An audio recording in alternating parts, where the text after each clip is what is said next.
Good morning, y'all. We are back with another edition of DNVR Rams Live. I, of course, am Justin Michael, aka J Mike, and we're going to play our interview with Joe Palmer. I appreciate him giving me about 40 minutes of his time, so that's obviously going to be the majority of the show today. We talked about all kinds of stuff. This was after Game 5 of the Nuggets Timberwolves series, so that was obviously after the failed alley-oop. Gave him crap about that. He talked about being a Minnesota sports fan and historically kind of the struggles with that, the greatness of Jokic. We got a little sidetracked at the beginning, but then we kind of dove into his CSU career, this really memorable season, which was obviously a ton of fun. In particular, the big wins over Creighton and CU, and then some of the challenges that came with being kind of a team with the target on their back in a really deep Mountain West conference. We talked about just kind of running out of gas. It was great. He was awesome. He's definitely a natural at this. We're going to try and get him on football season because he loves to just chop it up about football. This weekend, we're going to talk about Nick Clifford and his NBA draft potential. We're going to try and get some people from out at the combine on the show. His measurements came in at 6'5", 198 pounds, 6'8" wingspan, though. His hand length were only 8 inches, which is on the shorter side. That actually makes sense with some of the stuff I've said about his handle. Not that he's like a bad dribbler or anything, but it's just something he needs to tighten up for the next level. When you have smaller hands, it's harder to control the ball. That's just how it works. He's not had a killer showing out at the combine. I don't think it's been a situation where he's blown scouts away and played his way into being a lottery pick or something like that. I do think that with how he projects at the next level, he's pretty much guaranteed at least a 2-way contract at this point. The question is can he perform well enough in a workout to play his way into a guaranteed deal? Now we'll just kind of have to see there. Again, my expectation is that he is going to be gone. We'll just have to see how that plays out. Again, we'll talk about that more this weekend. NCAA football is back. We got the official trailer. If you're a CSU fan, a little bit bittersweet considering Wyoming gets 2 shots in. The opening shots, Boise's blue turf. The Buffs get a couple of shots in, unsurprisingly. Travis Hunter, one of the cover athletes. I can't wait. I cannot wait to just waste so many hours of my life on Dynasty mode, recruiting the perfect class only to rip my hair out when my star quarterback, enters the portal after a breakout season. I'm really interested to see how realistic that process is. I mean, as the game went on over the years, NCAA 13, NCAA 14, they did have the transfer dynamic, and you could kind of, try and talk them into staying and all that. But I wonder, how challenging it is, if there's going to be different sliders that you can impact in terms of what that process is like. It's going to be a blast, though. I'm sure we'll talk more about that game this summer, once we have something to play and we get a little bit more information. I'm going to stop rambling. I'm going to get to that interview with Joe. I do want to shout out Toyota. Trucks have always been a part of Toyota's DNA for generations. Toyota has built durable legends destined for greatness and perfect for Colorado. Whether you're conquering off-road trails or hauling the weight of the world, there's a Toyota truck that's just right for you. Check out the 2024 Tacoma or the iconic 2024 Land Cruiser. They have 17 models with available all-wheel drive or four-wheel drive like the Epic 4Runner. They also offer more low and zero-emission vehicles combined than any other automaker to give customers numerous choices to reduce their carbon footprint. Toyota is a proud partner of CSU Athletics and the official vehicle of DNVR. I also want to shout out the Circa Sportsbook. I've got a lot of love for the Circa Resort and Casino out in Vegas. When you're sitting at home, you can get in on the action with the Circa Sportsbook. They have some of the best splits around. They strive to get you the best deals possible. They don't limit their players, which is a huge thing. A lot of sports books these days, as soon as they figure out, you might be a sharp, they're going to limit your winnings.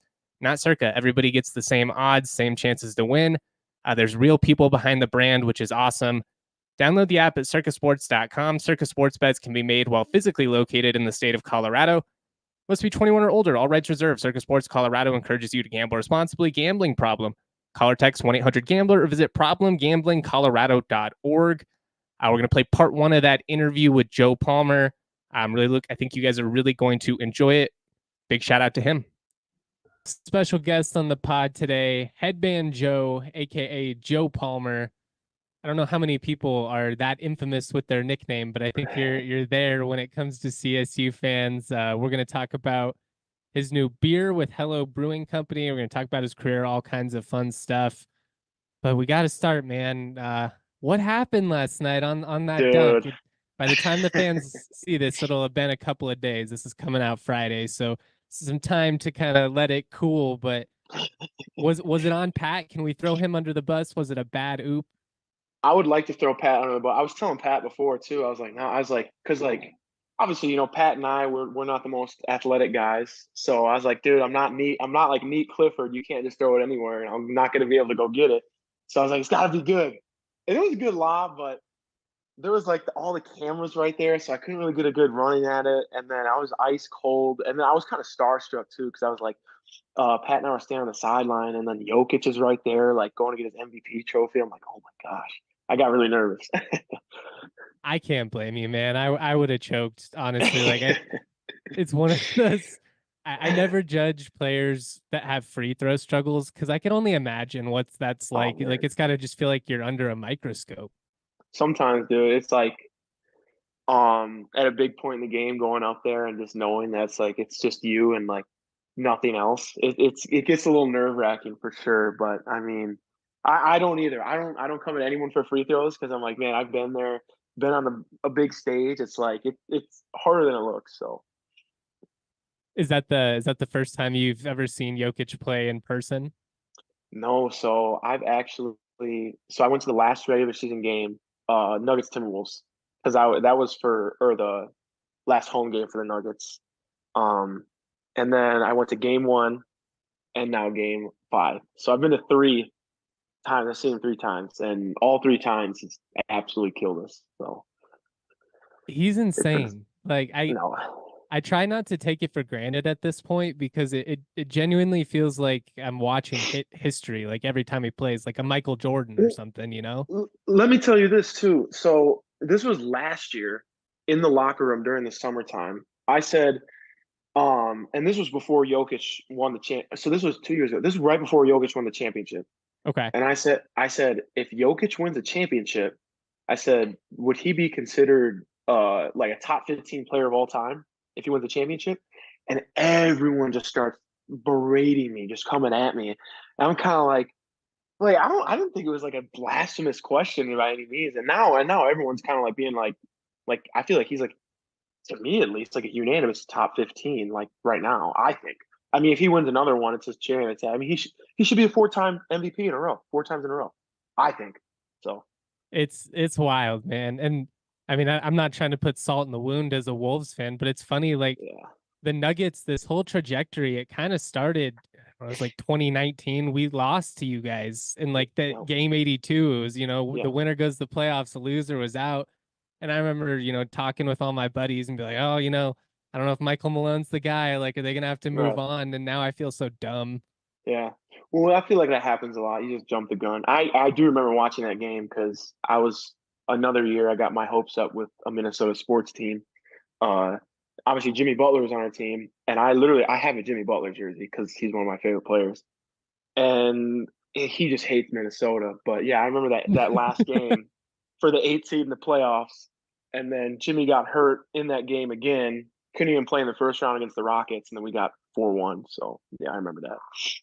Well, I've got a soft spot in my heart for Minnesota sports because my Oh my grandma gosh, is born and raised in Minnesota. So like the Vikings really? were always kind of my NFC team. So I'm a Yeah, Broncos fan, which has been hard the last decade too. But yeah, I know it's rough for you guys out yeah. there at times between the Twins and the playoffs and the Vikings, and it's just Well, a little Minnesota sports. I mean, before the Twins won a playoff game this last year, I think it was like we were 0 like 21 in our last 21 playoff games, 0 21. So, and that was, I think, dating back to like early 2000s. I was gonna say it And started when I was in like the third grade, and then it just yeah, seemed like they lost to the Yankees every single year. the Yankees and the Astros every single year. The Yankees and the Astros. I hate the Yankees, dude. Hate them. But, and then the Minnesota Vikings, man, like we had like the Minneapolis Miracle, greatest thing ever happened in Minnesota. And then I'll never forget, then Kyle Rudolph catches a touchdown against the Eagles in the NFC Championship. I'm like, oh my gosh, like we're going to win. and then we lost like 39-7. It's like, God dang it. So You're that was rough. clearly, a big sports guy, three-sport athlete in high school. Did you ever consider any paths outside of basketball? Like, did you ever consider baseball a little bit more aggressively or football? Yeah, I got recruited to play football in college a little bit, just like smaller D3, D2. And I was more so recruited based on like my size, kind of like for potential. And I was just like, I went and watched a college football game one time and I was pretty close. And I was like, there's like I'm okay. Like I'll play basketball. So I grew up basketball was always my favorite sport, but um watching a college football game close up, that made me realize I was like, yeah, no way. Like I'm not doing that. No chance. I honestly, I think that's the one element that people have been discounting in this whole debate that Austin Rivers started about like I've saying 30 seen it. guys in the NBA. As like Yeah. athletically, I without a doubt, I believe it, but some of those hits, man, I was like, I don't know, Oh you get man. hit in the chest a couple times. All right. Well, Not that it's a basketball's not a mindset. physical sport, but like Right. it's just a completely different like to just run into each other like that.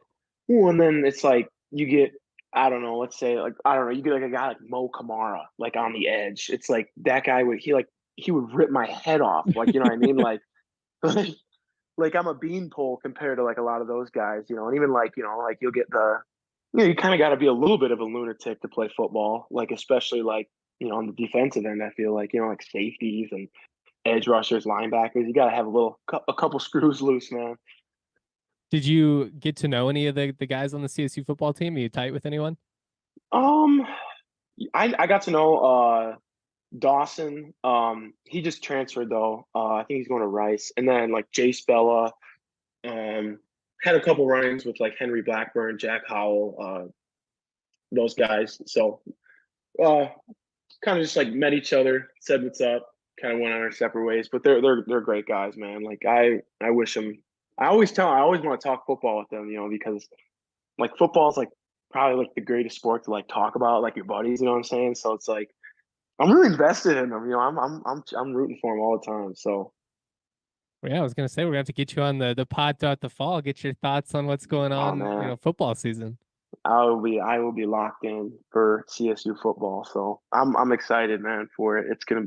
I think it's gonna be a good year for us. I think like it's just like slowly but surely, and I think like you got a little bit of a buzz going right now, so you just kind of got to ride that. You mentioned, before we started here that attending that game in Boulder last year made you a CSU football fan for life. What do Yeah, you mean by that? yeah. So the whole basketball team uh, got an Airbnb down in Boulder last year, and we're just like we're not missing that game because I mean, obviously everyone knows how much hype there was around it, and then we were at the game. I've never been. That was the greatest sporting event I've ever been to in my life, like that I've watched, and I've never been so like just dialed in. Like no, like my phone. I didn't check my phone once. Like I like no like other like shenanigans. Just like dialed in. Like and like me and Pat Cartier, were just jumping up and down, freaking out. Like when we were like, I don't know. I thought we were really gonna get it done, but it was electric. I don't know how familiar you are with this name, but Bradley Van Pelt was a legendary Yeah. CSU quarterback in the early Hmm. 2000s. He was like my childhood hero. So I'm Hmm. standing on the sideline with a couple minutes left. They're still up like double digits at this point. BVP's like, dapping me up, he's all amped, Yeah. like, we're gonna win this thing. And I'm just like, oh my God, like this is surreal. And Yeah. then I stood there with my childhood hero. We watched that whole collapse unfold.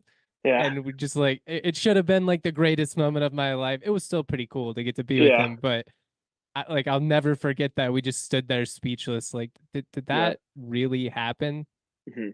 No, I've definitely watched those clips, seen his stuff. So that's I want something like that to happen. I wanted something like that to happen. I thought it was gonna be that Boulder game, but so yeah, You have any losses like that in your career at any level that were like just, oh man, like what the hell? Oh, I guess Wyoming, but yeah. I mean, Wyoming was tough. I remember I was on like the sideline and don't tell anyone, but I mean I was kind of tucking my jersey a little bit, And I was like, oh, like, it's like, what was it, like 50 seconds left? I think it was like 45, 50 Yeah. seconds, I can't, or whatever it was. And we were up by 11. I'm like, okay, like this one, like, we got it. And I was just like, you know, yes, we did collapse. The officiating at that end was a little bit, Yeah, a little bit of, there were some very questionable I I call. don't know if Yeah. if I can get fined for that. You know what I mean? Like if I'm a Rudy Gobert and Jamal Murray. Retroactively. So yeah, but no, I mean, I was just like, I know you can't blame it on that ever. Like we had a lot of stuff in our control, like we missed free throws and stuff like that. But it was still like, it was almost like, man, like, do they like want this to go to overtime? That's kind of how it felt. And then even in overtime, it was just like, goodness gracious. And then they stormed the court, and I was like, oh my gosh, dude, like Wyoming sucks. Like this is this is ridiculous. So, but I mean, it's a fun rivalry. It was a fun atmosphere, but I just that one stings. I still am like in shock about it. Like it took like a month for that one to really like set in, and we're just like, I'm like kind of thinking like, I remember we'd sit in the locker room sometimes like, how did that happen a little bit. So What was that process like? Because I mean, you guys are riding so high, like you're beating these high major teams, you're legitimately flirting with the top 10 at one point, and mhm. then, you get into conference play, and obviously the league was just really good, and there's so much familiarity amongst these opponents, but just really like how challenging was that kind of stretch in January for you guys just emotionally to go from, like the kings of the world to like, Yeah, what is happening here? right. I mean, I think we were the ones that were like we were like chasing, you know what I'm saying? Like we were chasing like the top dogs in that non-conference stretch, and we were just playing like so like freely, and it was just kind of like, you know I don't want to say nothing to lose, but like we just had, I mean, we had nothing to lose. It was like, all right, we're Yeah. going to play Washington, we're playing Creighton, we're playing Boston College. It's like, you know Power Five schools, but they're just like, I think we were just like the ones like trying to get after them a little bit, and then we get in the conference, and then it's like we have like, I don't know, Coach Medved always say like we have a giant target on our back, you know, because and everyone else, I mean, like for the most part, everyone in our conference had great non-conference seasons as well. But I think that we just had so many dominant wins. I mean, dude, we beat Creighton by 20, like, and like so like obviously then like everyone's like kind of like chasing us a little bit at the beginning of conference, and like that kind of weighed on us. And then like that trip, I remember from, oh gosh, was it in this? I think it was January, when we played Utah State, and then we went and played at Boise. So we were on the road for about like seven Yeah, that's how you days, guys two open the games, conference slate. and that was, I mean, that's one of the hard parts that I think people forget about, honestly, or at least I remember when I came from like Division 3, when I was playing Division 3 in high school. I'm like, oh, like that travel stuff, that's not real, dude. Like, just play basketball. And like traveling like that, like it wears on you. Like 7 days in a hotel room, sharing a room with Joel Scott, like that, that wears on you, man. So, but so I would say some of that too, just kind of like starting that conference season off like that was just like, gosh dang it, and then I don't know. It kind of like we still talk about it and think about it a lot, but I think that it all worked out for a reason, I guess. But I mean, I would have liked to have done a lot better. I'm sure everyone else would have liked us to do a lot better too in conference. Well, So I mean, even if you start slow like you did, you're a couple. I mean, the New Mexico game, Wyoming, like you're a small handful of plays from it being a right, drastically difference in terms of right, the standings. You're probably like third or fourth in the league instead of yeah, tied for sixth, and then you lose the yeah, tiebreaker, so it feels all yeah, dramatic. But I mean, the league was really on yeah. another level this year. I think I mean, obviously Utah State came out of nowhere. I mean, Yeah, like, that was I mean, shocking. yeah, and I mean, like, great Osibor is a millionaire now, so it's like, I mean, like who thought that was going to happen? I mean, a lot of respect for like that whole program. I mean, Utah State's unbelievable last year, and yeah, I mean, just like everyone, there's so many just guys, like just so much experience throughout the Mountain West too. I mean, like New Mexico's got obviously House, Mashburn, all those guys. Boise's got Dagenhart, Max Rice. We had Isaiah Stevens, Nate Clifford, Joel, and then like I don't know. Well, It was San just Diego a very State's just got Ladie and Butler. yeah, Like it was right. just it was a really experienced league, and they're Yeah, well coached. Like there's no secrets. Everybody knows what everybody's trying to yeah, do offensively. exactly. And I think too, like I mean, like what everyone's figuring out is like, it's no longer like freshmen, like these 5-star freshmen that are really like winning the game. It's like the fourth, fifth, 6 year seniors in the transfer portal that are like have so much experience, and those are the ones that kind of, I mean, if you look at NC State, look at their run. I mean, they got DJ Burns and DJ Horn are like what fourth, fifth, 6 year guys, whatever they were.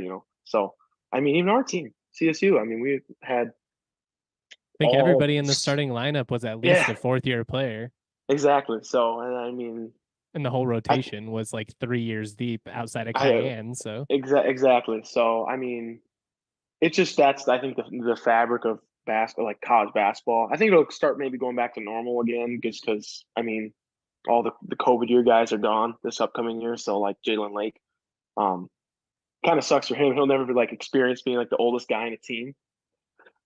But I mean, and he doesn't get that extra year, so his class kind of got screwed the most a little bit. But I want to pick your brain just kind of like on your individual path a little bit, but I'm curious just because you mentioned the travel and it being a legitimate thing.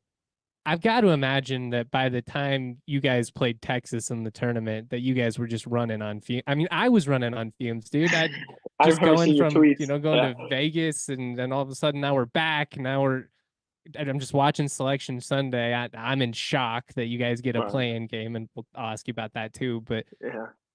it's not an excuse, but I got to imagine between everything you guys went through a long season, then you have to play multiple games in Vegas. Now you're back on the road again. Like, did Mhm. you guys just run out of gas? Yeah, I don't know, because it was just like, because it is true. I mean, we were in Vegas for however many days we were there. I mean, like a week, maybe a little less than a week, whatever it was. And then we get back and we're like, okay, like everyone's saying we're a lock. Like, we beat Air Force in the last regular season game. Oh, you guys are a lock. Beat San Jose State. Oh, you guys are a lock. Nevada, cherry on top. It's like, oh, perfect. Like we're hopefully gonna have a comfortable selection Sunday.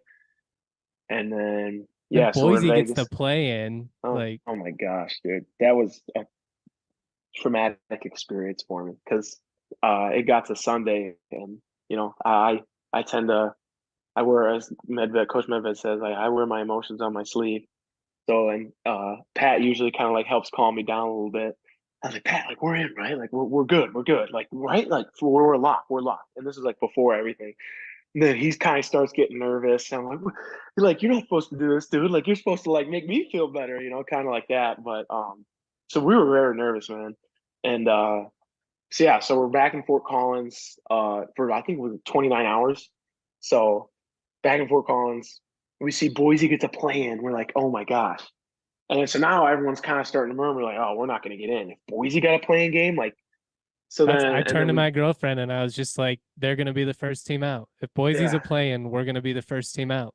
yeah. And then I heard, like, yeah, and like the coaches start talking. And I'm just like, oh my gosh, this is not how it was supposed to go. Like, we literally have March Madness gear on. Like, and then we get the playing game, and it was just like kind of like everyone was like, oh, like it was like it's supposed to be like a exciting time, and it was more like the air got sucked out of the room, But and was there then some relief? Because I feel like if you guys would have found out first, like if you just flip it and you guys yeah, found out first, I think you would have been angry. But by the oh, time that you 100%. guys got it, it was almost like, well, at least we're in. Yeah, and that's 100%. It was more everyone was just like, at least all like the players were just like, all right, like at least we're in, like and then we saw like Virginia, like they were like, it was like showed a side by side, like we're just like, oh, like kind of like, and then Virginia freaking out, like throwing water, like doing their thing. So we're like, all right, like we can get Virginia. So that was kind of the thought process there. And then yeah, we went out to eat as a team, and then yeah, packed up, got on a plane, go to Dayton, practice in Dayton, do the shoot around. That Um, arena was pretty cool. oh man, it was like a Moby XL. Like it was like similar to Moby, Yeah, just like kind of like it's like if it a, was just modernized. Yeah. yeah, yeah. It was just like a bigger version of Moby. So that was cool playing there. It was packed, and it was just like, I mean, dude, like March Madness is what I've dreamed about since I've been in third grade. You know what I mean? I was filling out brackets in the newspaper in my dad's office. Like I loved it. So we get to that point then, touch the court. I'm like, all right, we're here. And then we beat them, get on a plane at 2 a.m. that night, head over to Charlotte, land at like 5 a.m. And then we had like practice, I think at like noon that next day. So got like 6 hours of sleep, go practice. Like, oh man. So that was tough. But just like the travel. So we definitely were a little tired, but I mean, it's March Madness, man. Like I could have slept 20 minutes and still like be juiced up and ready to go. So We'll get right back to that interview with Joe, but it's no wonder with everything going on. Every now and then, you just need to take a minute and chill. Like honestly, I think the Rams could have used a moment to kick back and chill in the chaoticness of the travel process in March Madness. I certainly could use one after the Nuggets last night. We could have 2 Game 7s on Sunday. It's important to make sure that you are choosing a chill mindset so that you can just take a deep breath. And once you do, kick back and open an ice cold Coors Light. When the mountains turn blue, it's as cold as the Rockies. Coors Light is cold lagered, cold filtered, and packaged for a smoother finish. When you embrace a chill mindset, it's a good time to choose chill and crack open a Coors Light. Coors Light is a mountain cold refreshment, crisp and refreshing as the Colorado Rockies.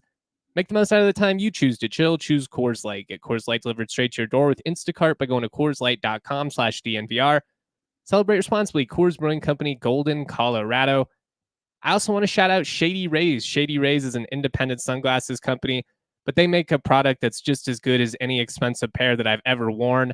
They're rated 5 stars by over 300,000 people. They've got durable frames, extremely clear lenses. And what's awesome is they've got a little bit of something for everybody. If you're looking for like a classic aviator, they've got it. If you're looking for like a classic, just kind of like cat eye, they've got that as well. And what's awesome is exclusively for our listeners, Shady Rays giving out the best deal of the season. Head to shadyrays.com, use that code DNVR for 35% off polarized sunglasses. Try for yourself. The Shades rated 5 stars by over 300,000 people. I will get right back to that interview with Joe. Cathartic was that you guys beat down Virginia. Like, I mean, I remember thinking like at halftime, like, right, like this should be over, but like you never know. And then like, it just keeps going and going and going. Yeah. It gets to a point where it's like, dude, they got like all the walk-ons on now. Yeah. Like this is insane.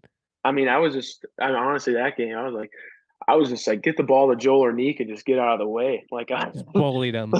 well, yeah, I was just like, I mean, dude, like play the hand you're dealt, right? So they definitely were giving us like Neek and Joel. Like it was a man's game for him that night. So I remember just like, would I rather take a three or would I rather get a for sure 2 points and probably and one from Joel Scott? I was like, I'll throw it into Joel. So and then even like Neek, I mean Neek was unreal that game too. And then, I think like the unselfishness of Zay in that game was just like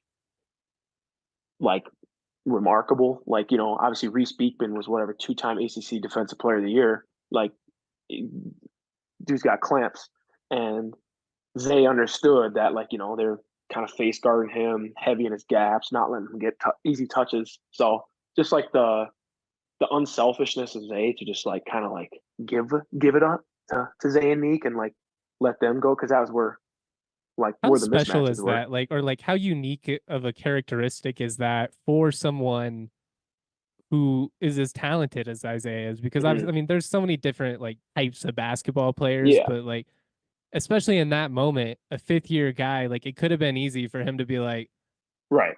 I'm putting up 20 shots tonight because I'm not going out like that. And a lot like Jokic, it just kind of felt like there were nights where if he would have shot twice, but you guys won by 20, he would have been way more happy than if he scored 30 in a tight game. Well, what was it that Aaron Gordon said the other day in his interview? He was like, if a three-time MVP can play unselfish, like so can I, or be selfless, so can I. And I was just like, man, like, and that's I think why our team this year especially was like so close and just like so just like embodied. Like, our team motto is obviously team together, and like, it's I think we really embodied that, like, and like bought into it. And obviously that comes from the top down. That comes from Coach Medved and the coaches. But like like he'd always tell us like the best teams are the ones that are kind of run by the players. So I mean, having Zay like our best player, like All American type guy, it's like if he's doing all this stuff, like man, like I don't know why I wouldn't be able to do it. So it was just like kind of like the Nuggets for us. I feel like with Zay. So And I have so many things I want to ask you, but I was like, man, we're already half hour in, and I haven't even asked you about yeah, the beer, so I'm gonna have to cut some of these questions. I But know you're good. um, like, do you have a defining moment when you look back on this season? Like, man, like this was the moment, or this was the game that like I'm always gonna remember. Man, I would say honestly, I tell people that the CU game this year, just because that was like the first game for, I mean, me selfishly, like I like kind of like was on came onto the scene a little bit. You know what I'm saying? Like Yeah, that was your breakout game. yeah. So I think that one too, and just because like how special like that Rocky Mountain Showdown battle is, and like like That win meant a lot to the community. uh, Like it'd been a long time since we'd beat them in hoops, and obviously with yeah, what happened in football, and like yeah, the disrespect and always hmm constantly feeling like you're being overshadowed. Like hmm that was one where it was like, all right, yeah, you guys think you're hot shit over there in Boulder, yeah. like we got something for you. Well, and they're a great team too, man. Like And they were and on. then they I played mean, they had awesome. a right. They had a great year, and like so, like, and I think, gosh, I wish they would have been ranked. I think they were like a couple It was spots just out of the right on the ranking. border. Yeah. Yeah, because I think we were like 20 at that point when we played Yeah. them, something like that. Yeah. So I wish that was like a ranked showdown. You know what I mean? That would have been cooler, and like when you look back on it. But like, no, man, that game was unreal, and it was just like everyone, like everything for us was kind of going right. Like everyone was hitting big shots. Everyone was playing deep. Like I remember like a moment I love from that game is like towards the end of the half when Josiah kind of picked one off from Javon Hadley. I think he was throwing it to KJ Simpson, and Josiah picked it off, laid it in at the buzzer. I was like, kind of like, okay, like you know, like this is our game a little bit, like don't let up now. And then yeah, so I think definitely that game and the court storm was just, I mean, that's something that I'll take with me the rest of my life, man. Like all that. So Did you feel more pressure after that though, being like a fan favorite? I mean, you had your own theme night, like yeah, that's not very common amongst right. rotational guys. And I don't say that No, like I get it. trying to diminish you Yeah, or no, but for like sure. it was a very unique situation to have like Yeah, the seventh guy come off. And I mean, you're as popular, if not more popular than anybody on the team. yeah. I definitely at some points I would tell my family like I kind of like, gosh, I kind of feel like an imposter, like like yeah, like I'm like well, like I'm on the like part of the rotation, obviously, but I'm just like, I'm a role player. Like that's just who I was. That's what like the team needed me to do. So I was willing to do it. So I think like I didn't try to let myself feel the pressure because I wouldn't really pay a ton of attention to it. Like I saved a lot of stuff. I like bookmark it and I was like, I can't read that now. I'll read it later. So like as the season ends, I kind of go back and look at it. So I didn't let myself really like enjoy it a ton during the season, if I'm being honest, just because I wanted to be really locked in. But I'd say like I did feel like a little bit like I said, like imposter syndrome. Like, man, we got like Joel and Pat out here like putting up 12 a game on 60% shooting, and like I'm putting up like 5-6 points a game, You but want to it's know like what it is though, dude? And I mean this sincerely. yeah, One, you always looked like you were having fun out there, which is yeah, endearing, especially yeah, as a role guy. And two, you worked your ass off, man. yeah, You're getting the rebounds, you're diving for loose balls, and like it just becomes a situation where it's like maybe there's a guy that's a little bigger, a little more explosive, is like, but right, that Joe's going to do the little extra effort play yeah, every single time. And that's an easy story to get behind, especially, yeah, you're a D3 guy coming up. yeah, Like yeah, yeah, that's a kick-ass story. yeah. I think it was from I think it was a tweet from you. I was obviously struggling, towards the end of the back half of the year, and it was the last regular season game against Air Force. I finally was just like, dude, I was just like, just go out there and just play. Like I would always play hard, man. I was just let it all like kind of like let my frustration out a little bit in that game. And I remember I think I saw a tweet from you or one of my buddies sent it to me or something like that. You're just like, man, like even though Joe hasn't been like hitting shots and he's still impacting, like winning and impacting the game. I was like, oh, kind of like thanks, like someone notices, you know what I'm saying? So like that made me feel like pretty good. Then obviously, like kind of got rewarded then after that, had a good Mountain West tournament. So yeah. That had to be cathartic. The San Jose Oh State man. game, just Oh to man. hit a couple, and then like once you Yeah. see one, then you see Oh two, man. and Yeah. So that was fun. So I mean, that was definitely much needed. And I know that it was just a sigh of relief. It was like, oh, thank God. Like it's finally, I think I said that to you, right? I was yeah, like, thank God. So it was just like, it's about time. Like they started on. So, cause like non-conference, like I was like, man, I felt like I couldn't miss. And then kind of getting into the conference season, it was like, gosh, dang it, couldn't buy one. It seemed like so. well, and the fans will never understand like how hard that is if you're coming in cold off the bench, you haven't played yet, and then like you get Yeah, a shot, and even if it's in rhythm, it's like okay, but it's like it's tough. and then that might be the only shot you get for the next eight, Yeah, 9 minutes, and then and Ali would have me work on that. It was like we call it Steve Kerr shooting drill. Like that's what he did when he was in the NBA. It was like, like I would sit there for, I mean, 4 minutes of game time. I usually go in about 16 minutes, but like that's probably like 6.5, 7 minutes maybe total time, 8 minutes even, with including all the timeouts, whistles and stuff. So it's like you're sitting there for about, let's say, 7 minutes. It's like, hey, go in there, you got to open shot, fire it up. yeah, So like in practice, then I would do that. Like I'd shoot like 50 shots, sit for 10 minutes, sit there, go and shoot another 50 shots, stop, sit for 5 minutes, go. So kind of work on that a little bit, and that helped me. But it's a hard role, man, to just come in ice cold. So that's why I sympathize a lot with like the Justin Holidays, the Christian Braun, the like just like those type of guys that coming off the bench. It's like, people in the crowd are like, man, like why can't they just hit it, or like why can't they do? It's like, man, it's harder than it seems. Like much so, easier said than done, and it's one of those yes, like you might play 8 minutes, you might play 30 minutes if you get hot, and like you never know exactly. So I mean, you look that was always kind of what happened too. Like you said, sometimes I would, sometimes I get yeah, and then I mean, what was it? Christian Brown the other night. I mean, he played like 24 minutes in game four, and like the game before that played like 10. Like you just never know. well, like Watson was like a DNP one night, and then you're in the first quarter the next game. Like Exactly. it's hard Yeah. as a bench guy, No, and I for mean, sure. like everything in sports, it's easy. Even it's like somebody does this for a living, and I try and be as rational as I can. Like Hmm. I try and talk about that all the time. Like it's pretty easy for me to be like, oh, just knock down that shot, man. Like just Yeah. make that pass. I would love to like have like a podcast and like on someone in like their business or something and be like, why didn't you get that report in on time or something like that? Just start criticizing them for that. Like Exactly. And they're like, just well, kind of this like guy did, he yeah. didn't get it and well done. Just get it in on time. Yeah.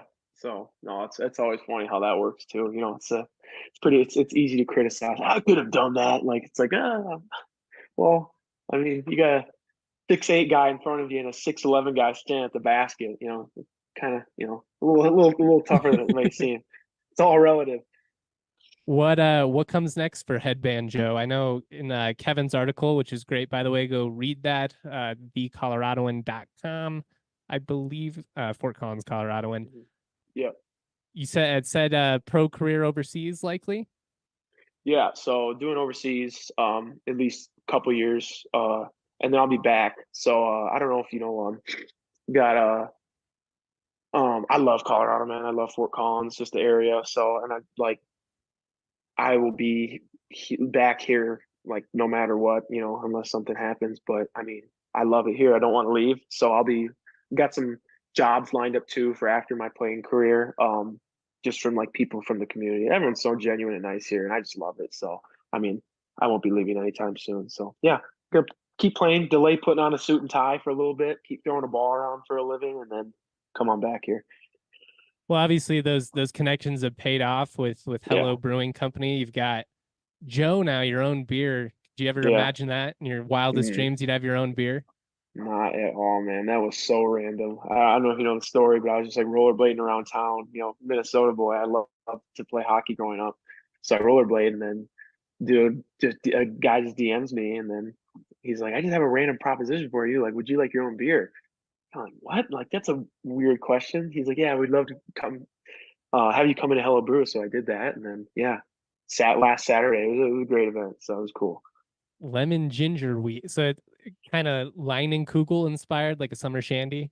Yeah, I'm like, not a, not a huge, huge drinker, really. So that's why I was like, kind of like, okay, but I'll have a beer like on a boat, summer day in Minnesota. You're on the boat, you know what I mean? You have a summer shandy, like that's kind of like what I was going for, and so I feel like we did a pretty good job with it. I loved it. I got some good reviews from people. They said it was a good beer, so I was happy about that. But that was kind of the thought behind it, was kind of boat beer on the lake. I'm excited, man. I'm excited to try it. And Yeah, I'm hoping that now that there's some attention on this, that yeah. we can get some of these rules changed because you couldn't have an NIL deal with alcohol, right? While you were Mhm. playing, that's against the rules. That's against the rules. So like the headband night was sponsored by New Belgium for against San Diego State. Yeah, I couldn't like it like wasn't actually mine. You know what I'm saying? Yeah, So yeah. yeah, right. But That's so dumb. Of all the weird things to be like, no, consider I mean, it basically feels like it's the wild, wild west these days anyways. Like, why right, is that the one thing you can't do? right. Yeah, I mean, over 21. I get it, but like, Yeah, I I mean, don't. like they Yeah, can't be like working with freshmen, but I just, right, especially in Fort Collins and with the relationship with the right. breweries and the community, and there's a lot of Yeah, CSU ties. Like, could be very beneficial for us in this 100%. NIL world when it's harder to keep up with these bigger schools. No, 100%. I think like I don't know, just any way we can try and like push ourselves into like a better position. Like I know I'll be helping out CSU as much as I can for the rest of my life. So whatever that looks like, I mean, giving money to the green and gold guard. John Weber is the man, dude. Like we all love him. So I would love to help him out, and Amy Parsons is great. Just help them out however I can. So I don't know. I don't know what that's gonna look like, but I mean, the game's changing. And it's like, yeah, it might suck, and we can sit and you know moan and groan about it, but it's like kind of got to just keep moving along with it, and it's just Do you how it is think now. do you think any of this has gotten a little out of hand? Like, I think it's the being able to transfer, I think makes Yeah, sense. Obviously, it worked yeah. out great for you, but I mean, there's going to be a lot of kids that end up at 3, 4 schools that don't play, that don't get a degree. I mean, you're losing credits in a lot of instances. Like, And it's that's what I complicated. think. It's like, yeah, sure, let guys transfer, or let guys and girls transfer one time, and then after that, it's like, all right, if you want to transfer again, unless you have some type of exponential circumstance, like you gotta sit out a year. You know what I mean? Like, yeah, sure, you can get.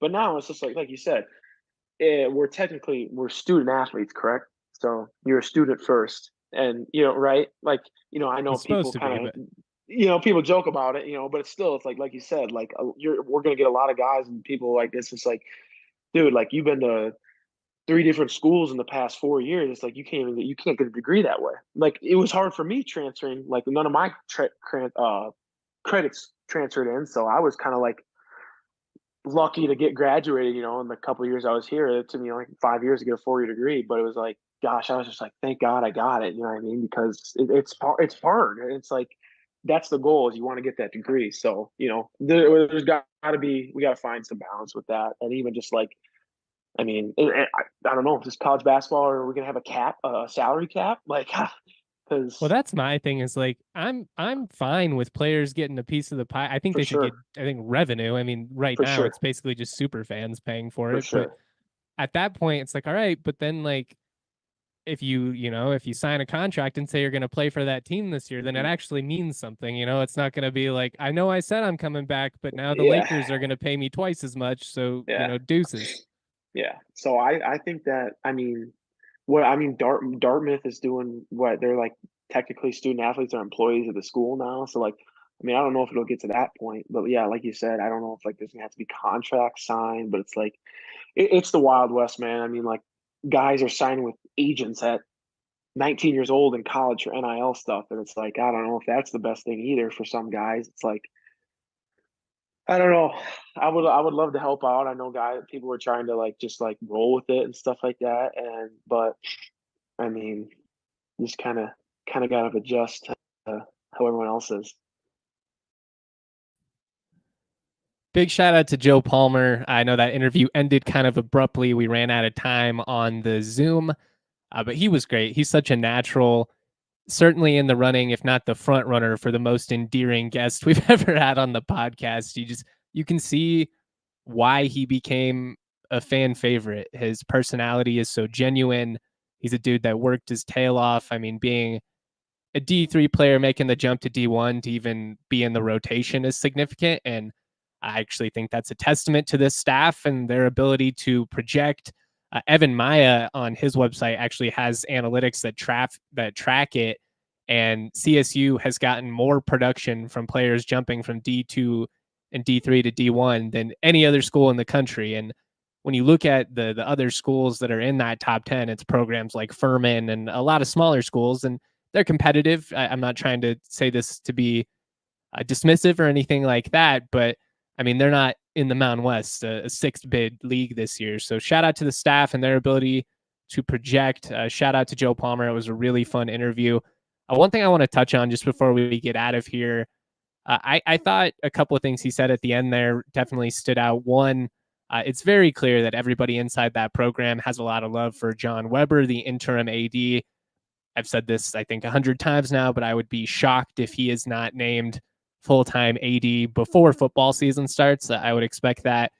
It just seems like him and Amy Parsons are in lockstep in terms of their shared vision for what they want the future of CSU athletics to be. And I think that's a great spot to be in. I think it makes a lot of sense to establish some continuity there. The last thing, though, and kind of going back to that beer that he has with Hello Brewing Company and the stupid rules that prevent athletes from having NIL deals with alcohol companies while they're playing.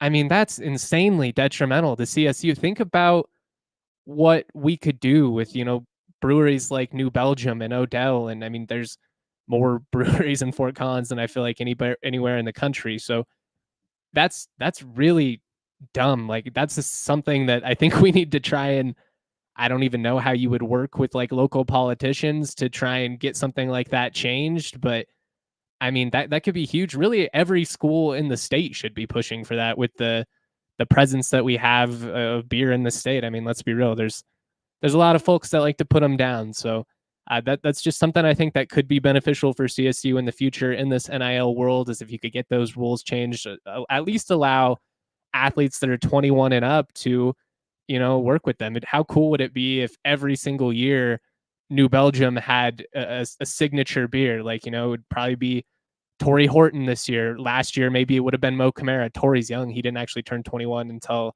the season started, why he couldn't go to media days in Vegas last summer. But it's just something to chew on. I really appreciate Joe for giving us that time. Really, really fun interview. I still have things I'd love to talk to him about in terms of the differences of playing at the D3 level to making that jump at D1. What was that like for him? How much different is it really? He's a really astute guy. So that was a blast. Shout out to all of you. If you don't mind leaving a thumbs up on YouTube, I certainly would appreciate it. We'll have all kinds of content coming out these next couple of days. Always proud to be y'all. Much love. Peace. We all silly like